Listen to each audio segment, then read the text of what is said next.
Hey guys, so it's time to do the LGG2 test on the Galaxy S8. Can the S8 defeat the LGG2, which is victorious every year against the latest flagship? We're going to see if that is the case.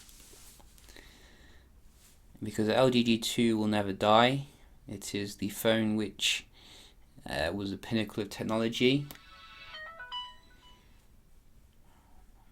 and has been my main daily driver after all. No, I'm just kidding. It could be though. I mean, it still has a bigger battery than what HTC phones have nowadays, and it still has a very nice edge-to-edge display. LG's own Infinity display here, as you can see. It's just the brightness which could do with a little bit better. I think I think that is what you were going to get with the latest phones. But nevertheless, we're going to see, does the S8 get a better performance than the LG G2 here? So let's just check everything's closed down, because we want to make sure it's fair here. And let's go. So LG G2 came with the Snapdragon 800 processor, which, as you can see, is showing its age a little bit here at last.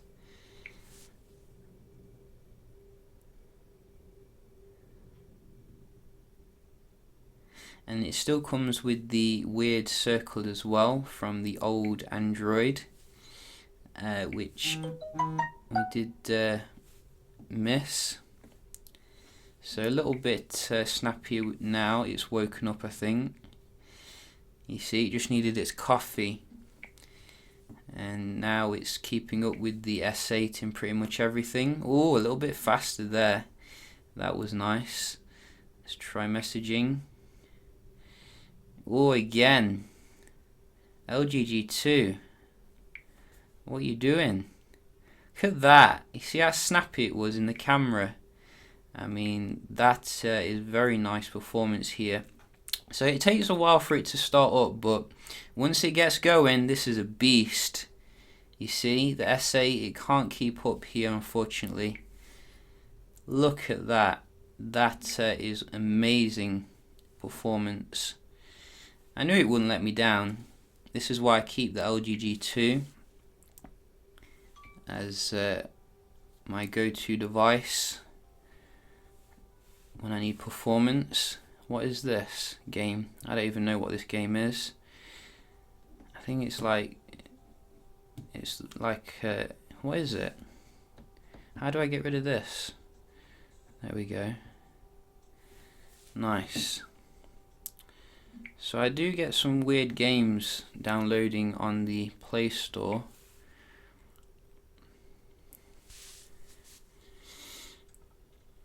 I think LG should bring out an anniversary edition of the LG G2 if anyone's watching from LG, because while the G6 is a good phone, it doesn't have the, I wouldn't say it has the same kind of attitude here as the LG G2, keeping up with phones which cost, a hell of a lot more. Let's just see the speed here. One thing which it did get quite panned for was the interface, which it can be a little bit muddling because there's a lot of LG stuff in there. But if you know what you're doing, you won't have too many problems actually. Let me just get a speed test on it. You can see how fast apps install, nearly as fast as the iPhone here.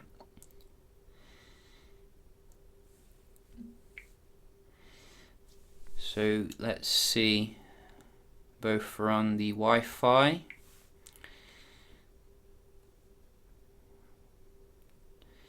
And wouldn't it be funny if the G2 did win?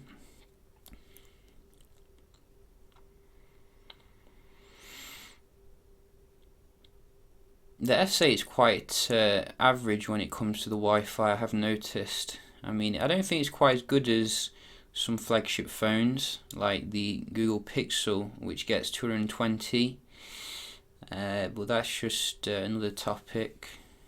I'm probably going to do a benchmark test actually against some flagship phones, and we can see here the LG G2 getting a very average score. I'm sure it got better last year. I'm sure it got up to 100. So maybe it's just, taking its time, having it's relaxing basically, and saying, well, we'll give the S8 this RAM.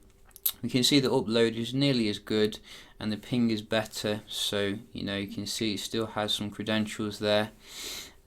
Finally, we do want to also have a look at the multitasking here, which you can see we do have the very nice multitasking of old Android, and it had 2 gigs of RAM to play with, which gives you obviously a little bit of a delay when it comes to the going back into stuff. Maybe if they put 3 gigs of RAM in the LG G2 it would have been a little bit better, but I think generally, at the time there was a constraint, probably wasn't available. If it did put 3 gigs of RAM in there, it probably would have lasted another 10 years in terms of usability. But you can see, at the end of the day, it does multitask, just not quite as snappy as your latest flagship, and that is very nice. A little bit faster here on the G2. So you can see you do actually get a few reloads on the S8, and I have updated the firmware as well. But you can see now, it just takes a while for the G2 to get going at the end of the day, and then once it does, it's a beast. So I'd give it a draw, this video, in terms of the performance. Let's be honest, at the end of the day, it's a draw. I think the G2 did very well again here, proving yet again that you don't need to spend €700 on a phone for a very decent performance. And obviously it does come with its own advantages here. You are getting LG's suite of apps here, which is quite nice. With the music, you can actually change the tempo, as I remember. It's one of the things which I did really love. Is that the G2? It could have been the G3 actually. I can't see it here. I'm sure it was on this phone, but maybe I'm mistaken. But overall, the actual software experience is very, lots of stuff that you can do on it, like memo. You could also do, all sorts of stuff. LG backup, cell broadcast, VoiceMate as well. I'm guessing that would be very competitive with Bixby. And video editor, amazing stuff on the G2. It's just a shame that LG has forgotten to update it here to the latest Android. I think we are on 4.4.2, which is a bit annoying, but that is what you do get with Android. Only a year or two of support and then the phone gets abandoned. But yeah, just a quick little comparison here, S8 with the LG G2. How will the S9 fare? Very speculative. I hope you enjoyed the video, found it helpful, and I'll see you in the next one. Cheers.